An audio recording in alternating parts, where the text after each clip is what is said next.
Maintenant, on va passer au bloc 2. Vous avouez que hein, on a du placotage à faire, puis très positif. Oui, on arrive au bloc 3, là, c'est ça, c'est là que je m'en vais. Ça fait que il va falloir que vous allez être très bonne et rapide et efficace, et vous allez être très bon et très fine aussi au niveau de la discussion et les propositions qu'on va faire. Donc, on reprend le même cheminement qu'on a fait tantôt pour le troisième bloc, et là, on est dans les milieux humides. Alors, bonne présentation, à vous aussi. Donc, effectivement, là, nous allons vous présenter donc, les composantes de la zone d'étude locale, donc en ce qui a trait au milieu biologique, c'est-à-dire la végétation et la faune, et les milieux humides, et par la suite au milieu humain. Donc, la carte qui vous est présentée à l'écran, c'est la cartographie écoforestière du ministère de la Forêt, de la Faune et des Parcs. Ça vous présente les essences boisées, en fait, qui se retrouvent dans la zone d'étude locale, donc au centre. Au centre, vous avez toujours la propriété de Valoris, donc on voit que ce sont des feuillus, des mélangés, des résineux. Je vais vous donner les proportions un petit peu plus tard, hein, donc à la diapositive suivante. Donc, c'est ça, on a 70% en fait de la superficie de la zone d'étude locale, donc qui est couverte par des boisés, par de la forêt. Là-dedans, on a 35%, ce sont des peuplements mélangés, à peu près 20% de résineux et 14% de feuillus. 20% de la superficie de la zone d'étude locale, c'est des terres agricoles. Concernant la forêt, il faut spécifier qu'il n'y a aucun écosystème forestier exceptionnel qui est recensé dans la zone d'étude locale. Un écosystème forestier exceptionnel, c'est soit une forêt rare, soit une forêt ancienne, soit une forêt qui abrite des espèces menacées ou vulnérables. Au niveau plus spécifiquement donc, de la zone projetée de l'agrandissement, donc la zone projetée de l'agrandissement, elle couvre environ 38 hectares si on parle de la zone d'agrandissement en tant que telle, plus la zone tampon. Elle est dominée par des peuplements feuillus, donc c'est ce qu'on retrouve en majorité. Les principales essences, c'est de l'érable rouge, de l'érable à sucre, du peuplier, du sapin baumier, du bouleau jaune. Et les peuplements qui sont sur la zone d'agrandissement, donc la zone qui va être déboisée, c'est des peuplements qui sont plutôt jeunes. Au niveau des milieux humides, tout d'abord, j'aimerais spécifier, souvent quand on parle de milieux humides, on a une image en tête, c'est plus comme un étang ou quelque chose comme ça. Un milieu humide, ce n'est pas nécessairement où il y a de l'eau toute l'année. Un milieu humide, c'est en fait un endroit où l'eau est suffisamment présente durant l'année pour modifier la composition du sol et la végétation en présence. Un milieu humide peut être arborescent, il peut y avoir des arbres. Une érablière, ça peut être un milieu humide, par exemple. Donc, on a fait des inventaires en juin 2018. Pour ce faire, on a pris 25 stations de relevé là, pour vraiment caractériser l'ensemble de la zone d'agrandissement. Ces inventaires ont été réalisés selon la méthode du ministère de l'Environnement qui est préconisée par le ministère de l'Environnement, qui s'appelle le Guide d'identification et de délimitation des milieux humides du Québec méridional. Donc là-dedans, c'est vraiment une méthodologie très précise, très détaillée, qui nous indique plusieurs paramètres à prendre en compte, dont les caractéristiques des sols et de la végétation. Les résultats, ça a été 4 complexes de milieux humides. Quand on dit complexe de milieux humides, c'est que les milieux humides sont regroupés et ceux qui sont séparés par une distance de moins de 30 mètres, on le considère qu'ils font partie du même complexe. Là-dedans, on avait donc des marécages arborescents et des marais et un marécage arbustif. Je vais vous les montrer sur la carte à la diapositive suivante. Un marais, qu'est-ce que c'est? Un marais, c'est un milieu humide qui est dominé par la végétation herbacée, c'est-à-dire c'est une végétation qui est basse, c'est de l'herbe, où il y a moins de 25% de la végétation qui est ligneuse. Une végétation ligneuse, c'est une végétation qui a du bois, donc c'est des arbustes ou des arbres. Donc un marais, c'est ça, c'est vraiment plus avec de l'herbe, tandis que le marécage, par contre, il y a plus de 25% de sa végétation qui est ligneuse, c'est-à-dire qu'on a soit des arbustes ou des arbres. Donc, où sont situés ces milieux humides sur la propriété, sur le site d'agrandissement? En fait, comme vous pouvez voir, il y a un grand marécage arborescent ici qui est situé dans la pointe. Donc, ici, on a le chemin du Maine central. Là. Et au début, ce secteur en fait, de la propriété de Valoris était prévu pour faire partie de la zone d'agrandissement.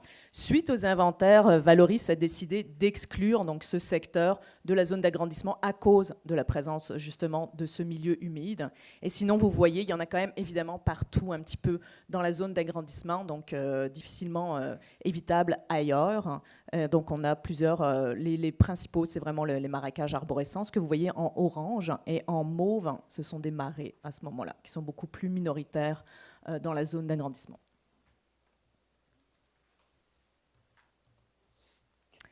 Ici, vous avez plus le détail. Donc, comme je vous l'expliquais, il y a eu le retrait de la pointe est de la zone d'agrandissement pour réduire la perte de milieu humide. Donc, on est passé d'une perte de milieu humide de 8,8 hectares au départ à 4,9 hectares actuellement. Donc ça, en bas, ce qui vous est présenté, c'est la séquence d'atténuation justement du ministère de l'Environnement qui préconise au niveau des milieux humides, qui sont des milieux très, très importants, d'éviter en premier lieu, évidemment, quand ce n'est pas possible, de minimiser, c'est-à-dire vraiment de minimiser les pertes en adaptant les projets, etc. Et en dernier lieu, en dernier recours, de compenser.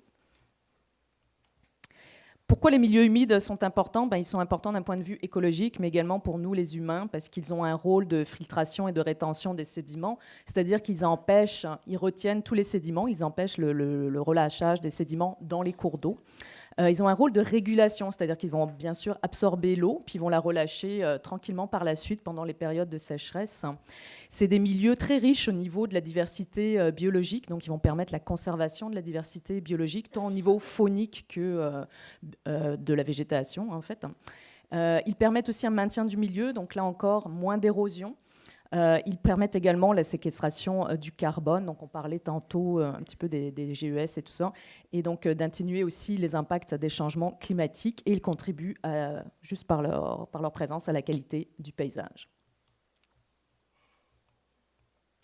La perte de milieu humide, elle sera compensée par Valoris. En effet, il y a un règlement qui est entré en vigueur le 20 septembre dernier, donc le 20 septembre 2018, qui s'appelle le règlement sur la compensation pour l'atteinte aux milieux humides et hydriques, donc qui a été adopté par le gouvernement du Québec et qui met en place des règles. Donc dès qu'on touche à un milieu humide, dès qu'il y a une perte de milieu humide, il faut que cette perte soit compensée.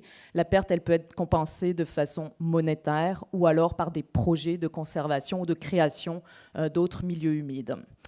Donc Valoris va décider dans les prochaines semaines quel type va prendre la compensation. Est-ce que ça va être quelque chose, c'est-à-dire est-ce qu'elle va verser de l'argent au gouvernement qui lui met ça dans un fonds vert et qui crée à ce moment-là d'autres milieux humides, ou est-ce qu'elle va faire un projet de compensation?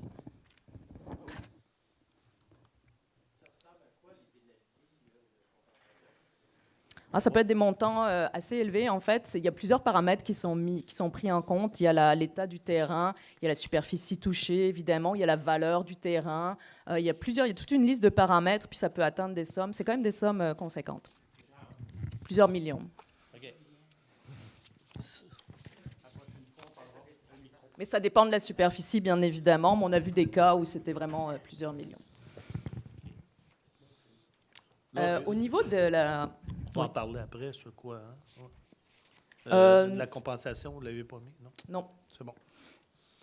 Au niveau des espèces floristiques qui sont donc menacées ou vulnérables, donc à statut précaire, les inventaires nous ont fait état en fait de la présence de 3 espèces à statut dans la zone d'agrandissement. Donc on a retrouvé de l'ail des bois, on a retrouvé de la Matteusie fougère à l'autruche et du cypripède à pétales plats. Donc 3 espèces.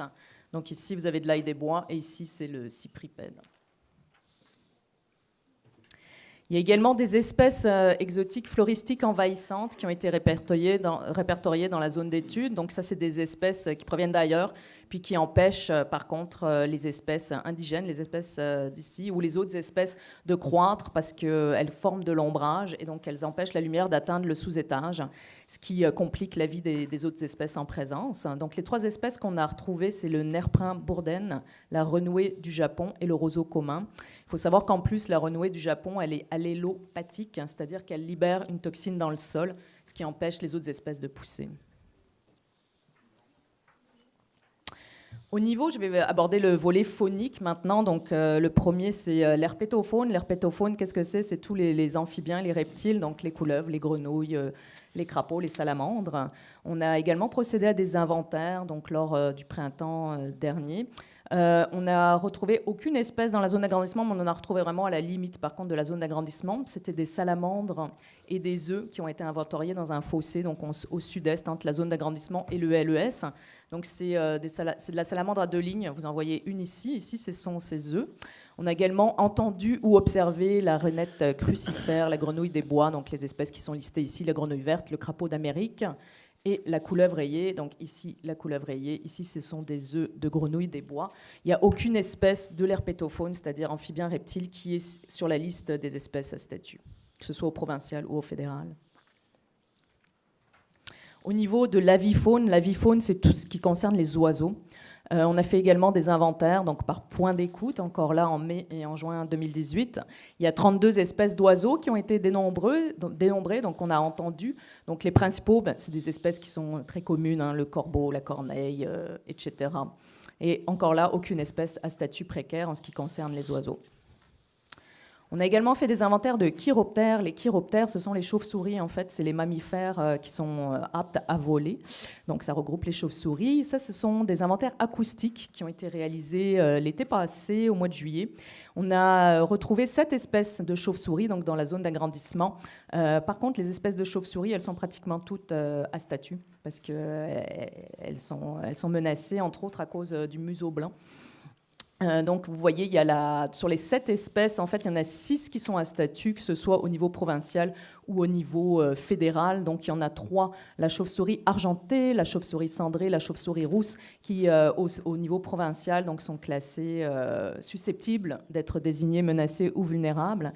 Et il y a la pipistrelle de l'Est, la petite chauve-souris brune et la chauve-souris nordique qui sont classées comme en voie de disparition, donc selon la loi des espèces en péril du fédéral.